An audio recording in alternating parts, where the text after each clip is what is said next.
My name's Michelle, and it all started when I was just a kid, 8 years old. My parents split up, and suddenly, I was living with my grandparents.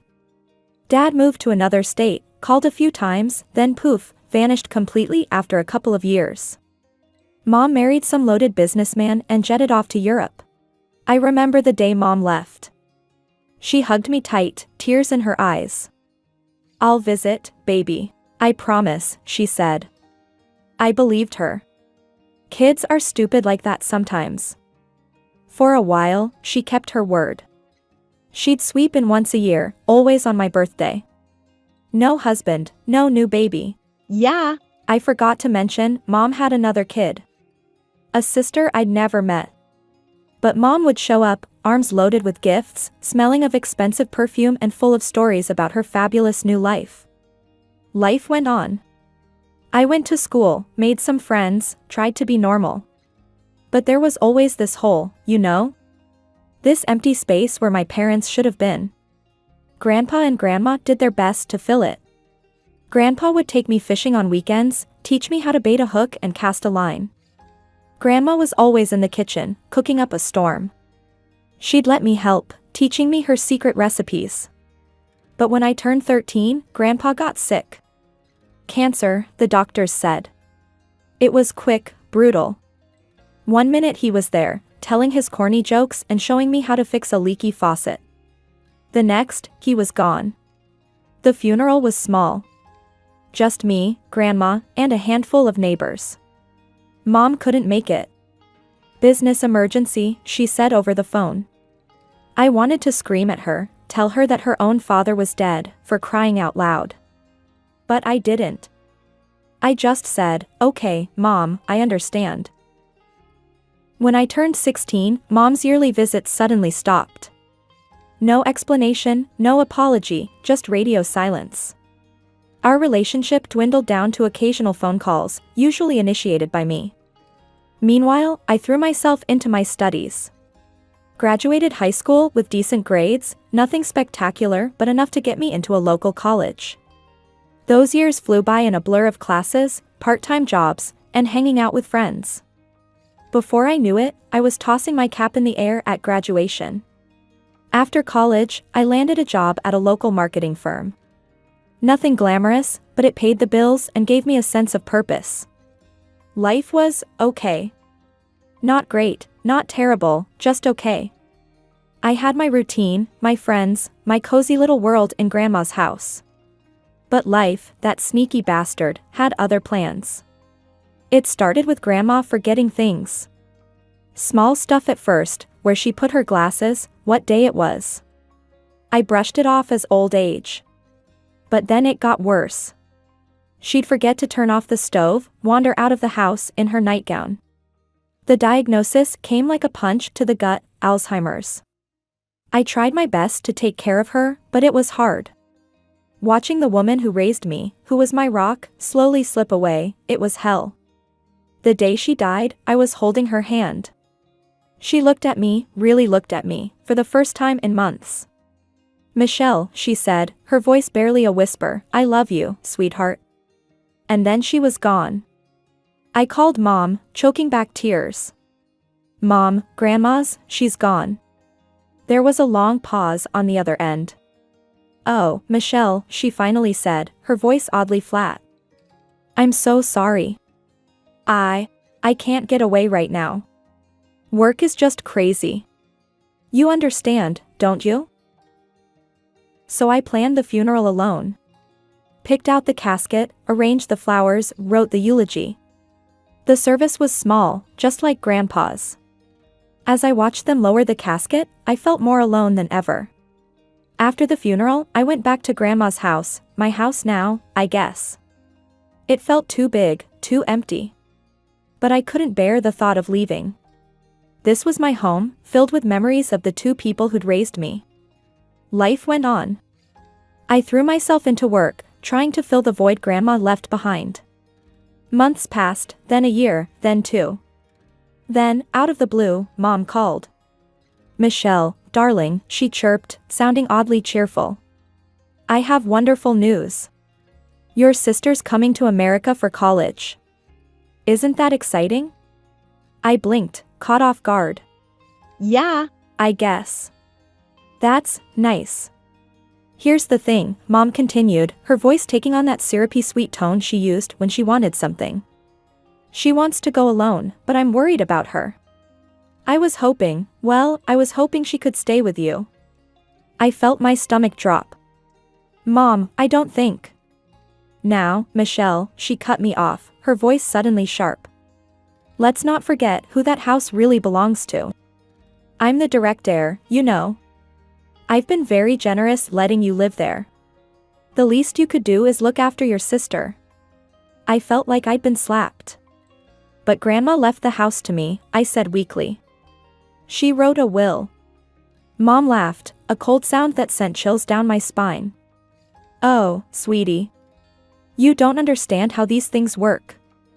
Trust me, I could claim that house if I wanted to. But I'm not going to, as long as you help out with your sister. Understand? My mind was reeling. Could she really take the house? I didn't know enough about inheritance law to be sure. And the thought of losing my home, the last connection I had to Grandma and Grandpa. The day my sister arrived felt like the beginning of the end.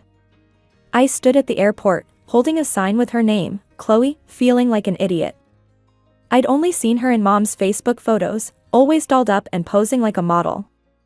I figured I'd spot her easily. Boy, was I wrong. I almost missed her when she strutted out of the arrival gate. This girl looked nothing like the sister I'd seen in pictures. She was, well, perfect. Too perfect. Like someone had ordered her from a celebrity lookalike catalog. Chloe? I called out, uncertain. She turned, her oversized sunglasses perched on a nose that was definitely not the one I'd seen in older photos. Oh my God, you must be Michelle, she said, her voice dripping with disdain. As she got closer, I could see the work she'd had done. Lips pumped up like life rafts, cheekbones that could cut glass, and a body that screamed at plastic surgeon's magnum opus. I felt like a potato next to her. As we waited for a porter, because apparently, that was a thing now, Chloe started rattling off demands like she was reading from a 5-year-old's Christmas list. So, like, in Europe, we have this amazing housekeeper who does everything. And a cook. You've arranged for that, right? She didn't wait for an answer. And I'll need my own car. Nothing cheap, obviously. Maybe a Mercedes. I stood there, mouth hanging open. Was this girl for real?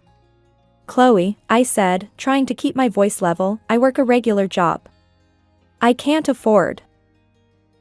She cut me off with a wave of her manicured hand. Ugh. Whatever. Mom will take care of it. Let's just go already. We made it to the parking lot, and I led her to my car, a beat-up old Honda that had seen better days. Chloe took one look at it and lost her mind. What kind of squalor is this? Each word was like a slap. You expect me to ride in that thing? Before I could respond, she whipped out her phone. Mom? Yeah. It's me. You will not believe what Michelle is trying to make me ride in. It's practically a death trap. Huh? Yeah. Okay, love you too. She hung up and turned to me, a smug smile on her face. Mom's arranging for a car service. You can take that rust bucket home yourself. An hour later, Chloe's fancy town car pulled up in front of Grandma's house. As soon as we stepped inside, Chloe's dramatics reached new heights. Ugh. It smells like old people and mothballs in here, she shrieked. This is, like, a health hazard or something.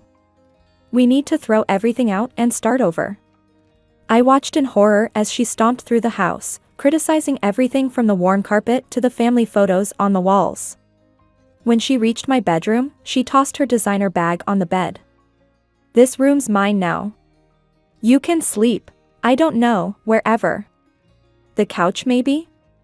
I stood there, speechless. This was my room. My sanctuary. The place where I'd cried myself to sleep after Grandma died, where I'd celebrated getting my first job, where I kept all my memories. But looking at Chloe's face, I knew arguing would be pointless. This girl was used to getting her way, and she'd make my life hell if I refused. A week after Hurricane Chloe made landfall in my life, I came home from work to find a shiny new Mercedes parked in my spot in the garage. My beat-up Honda had been unceremoniously shoved onto the street. "What the hell?" I muttered, stepping into the house. Chloe was sprawled on the couch, scrolling through her phone. She didn't even look up. "Oh, that's my new car. Mom got it for me." "Your piece of junk was taking up valuable space." The next day, I thought I'd seen it all. I was wrong. I came home from work, exhausted and looking forward to a quiet evening. Instead, I walked into chaos. The house was filled with strange men in overalls, carrying out furniture and bringing in new pieces I'd never seen before.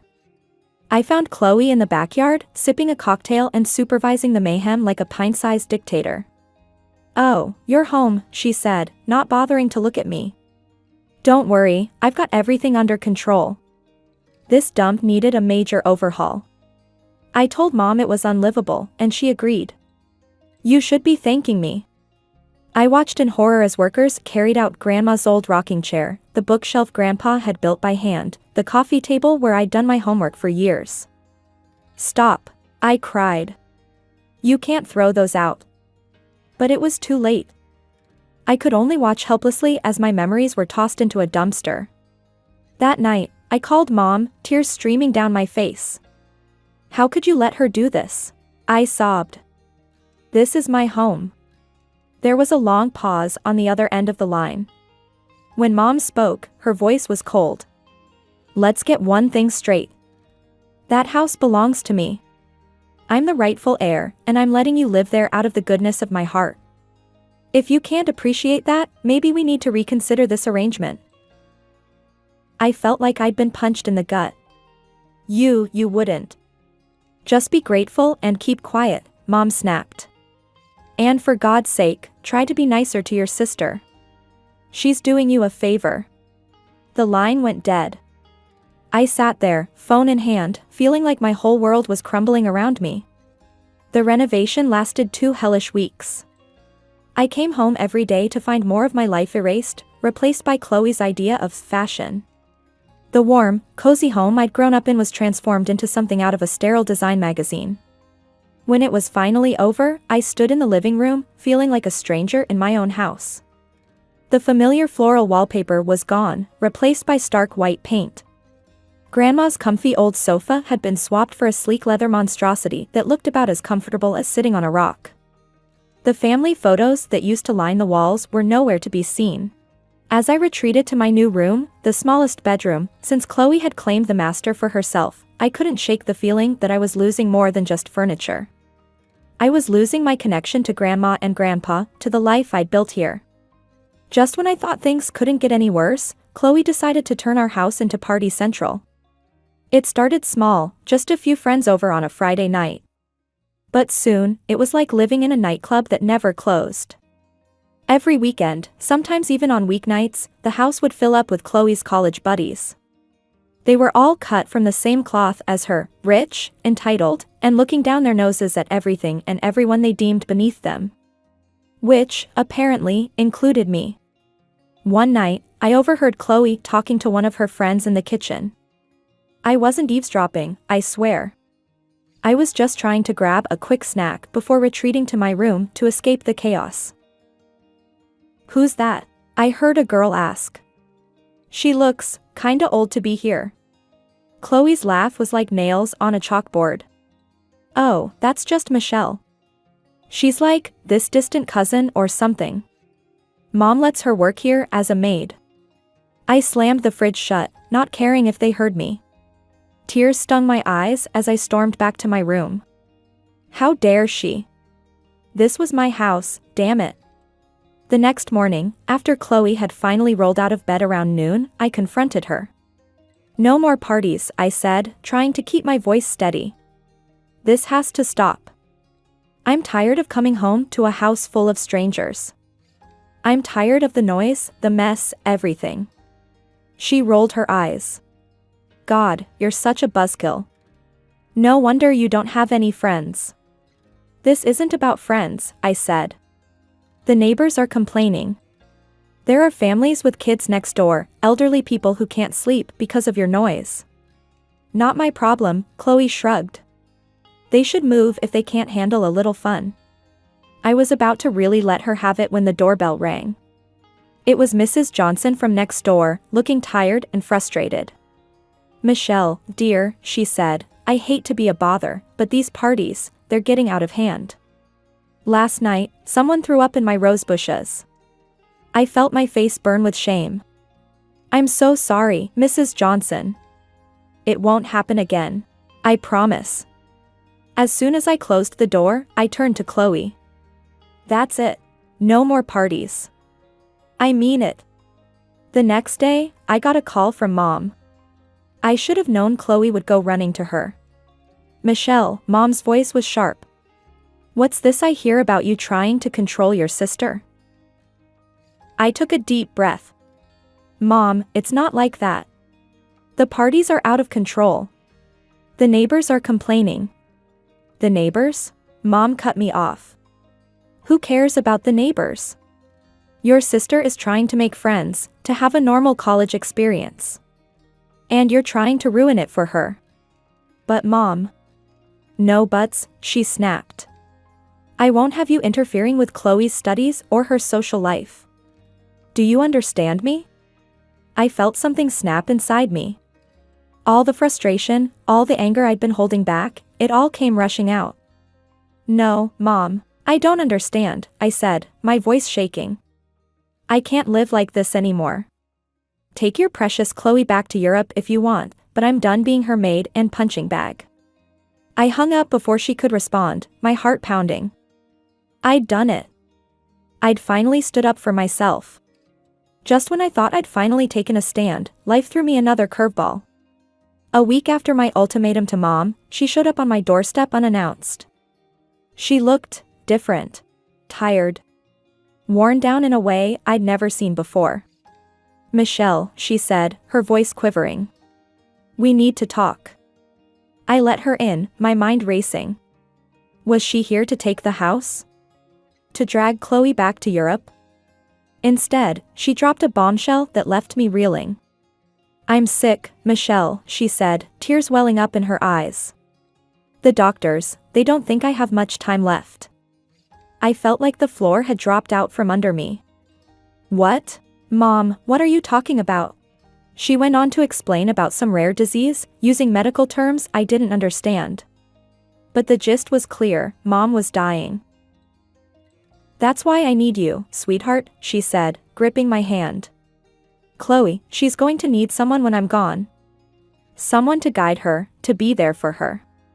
I need to know she'll have you. If you do, well, I'll make sure you're taken care of too. The house will be yours, free and clear.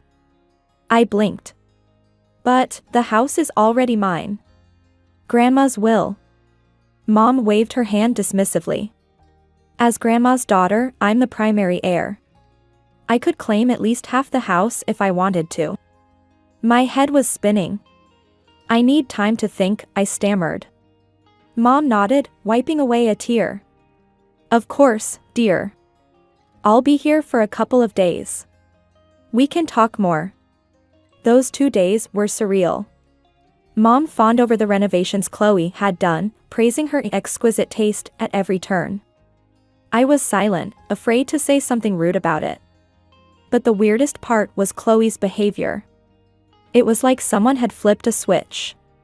Gone was the party girl, replaced by a perfect angel who helped with dishes and spoke in a sickeningly sweet voice. She even offered to make dinner one night, though I noticed she ordered takeout and tried to pass it off as her own cooking. Mom ate it up, literally and figuratively. See how thoughtful your sister is, she cooed. You two are going to be so good for each other. I wanted to scream. Couldn't Mom see through this act? But every time I opened my mouth to protest, I remembered Mom's words about the house. About her illness. Could I really risk losing everything? On the last night of Mom's visit, she cornered me in the kitchen. Have you thought about what I said? She asked, her eyes pleading.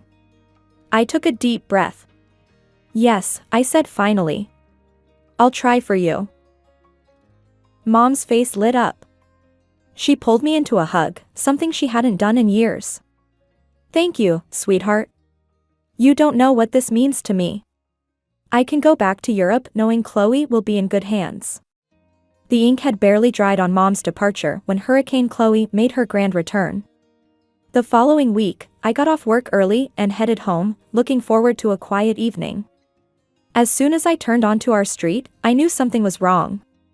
The bass from some EDM track was so loud it made my car windows vibrate. I burst through the front door to find my worst nightmare come to life. The house was packed with people, drunk college kids, sketchy-looking older guys, even a couple making out on my grandmother's antique table. Chloe, I screamed over the music. Where are you? I pushed through the crowd, dodging spilled drinks and grabbing hands. When I reached Chloe's room, I found the door locked. Without thinking, I kicked it open. Chloe was there, tangled up with some guy I'd never seen before. They both looked up at me, startled. What the fuck? Chloe shrieked.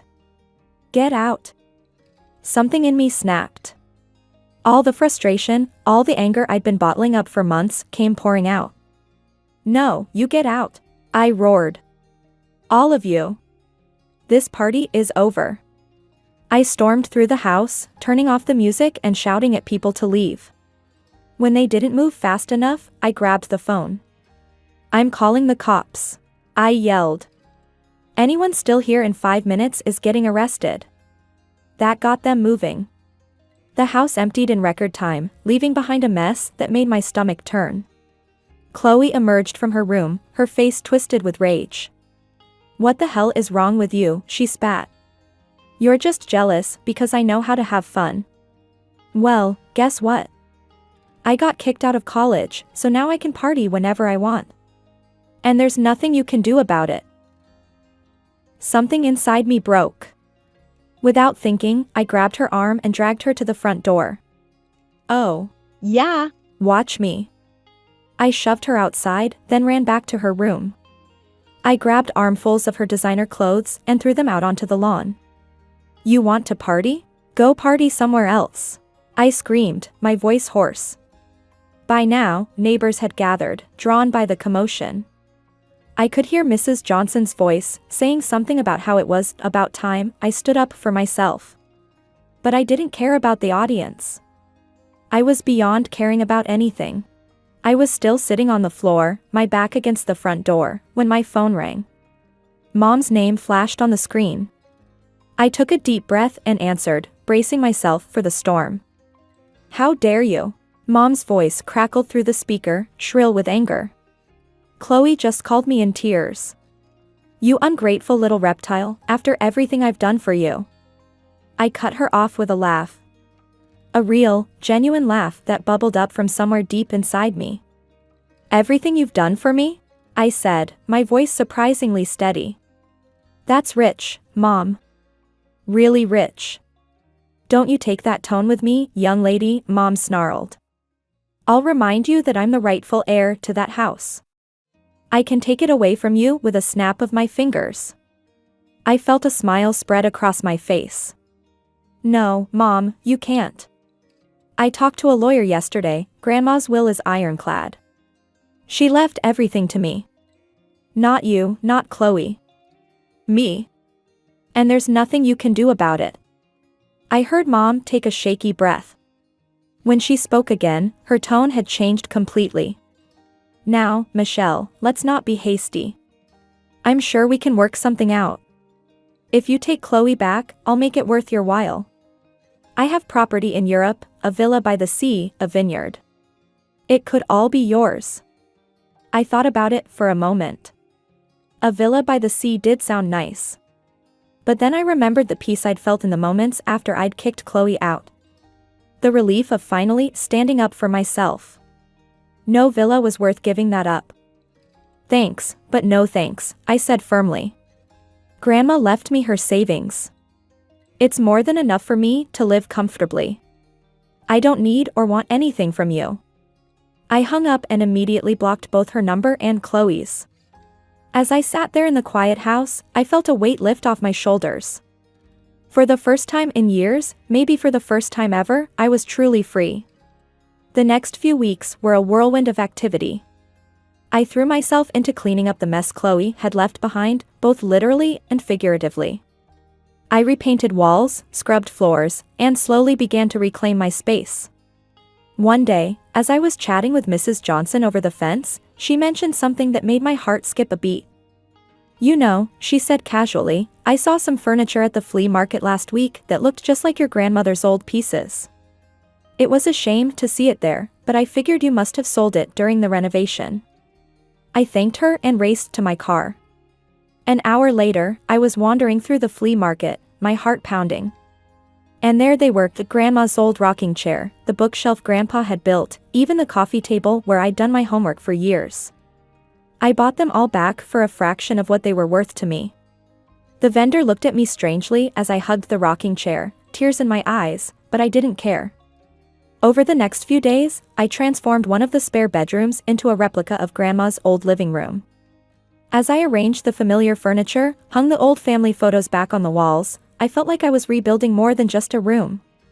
I was rebuilding my connection to my past, to the people who had loved me unconditionally. Months have passed since then.